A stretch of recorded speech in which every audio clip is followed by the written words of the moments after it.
CV আনন্দ বোসের সঙ্গে সাক্ষাৎ মমতা বন্দ্যোপাধ্যায়ের। কলকাতায় থাকলেও আলিপুরে রাজ্য সরকারের গেস্ট হাউসে প্রাক্তন রাজ্যপাল।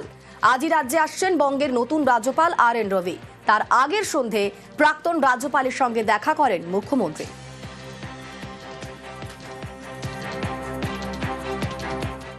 ওনার সাথে অনেকদিন একসাথে কাজ করেছি, তার প্রতি যে অবিচার হয়েছে, অন্যায় 5 ইয়ার টার্ম থাকা সত্ত্বেও 1.5 বছর আগে ইলেকশনের আগে ভাবে সরিয়ে দেওয়া হয়েছে। আমি এটা এখনো মনে করি রাজনৈতিক উদ্দেশ্য প্রণোদিত। অনুরোধ করেছি যে আপনি বাংলায় এতদিন ছিলেন, বাংলাকে ভালো বোঝেন, আপনি বাংলায় আবার আসুন। আমি ফ্লাইটও দিয়েছিলাম তো গভর্নমেন্টের, যে ফ্লাইটে বাগডোগরা যাবেন বলে ওনার প্রোগ্রাম শিডিউল ছিল। উনি তো যেতে পারেননি একটাই কারণে, কারণ সেই দিনই ওরা ডিসিশন নিয়ে সরিয়ে দিলেন না। থেকে ওনাকে মেসেজ দেওয়া হলো বাগডোগরায় না গিয়ে দিল্লি যেতে। উনি হোটেলে থাকতে চেয়েছিলেন।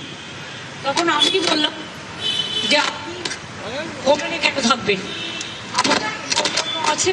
এখনো তো নতুন রাজ্যপাল শপথ নেননি, উনি এখনো আছেন। সুতরাং আমাদের অতিথি হিসেবে আপনি প্লিজ থাকুন এখানে।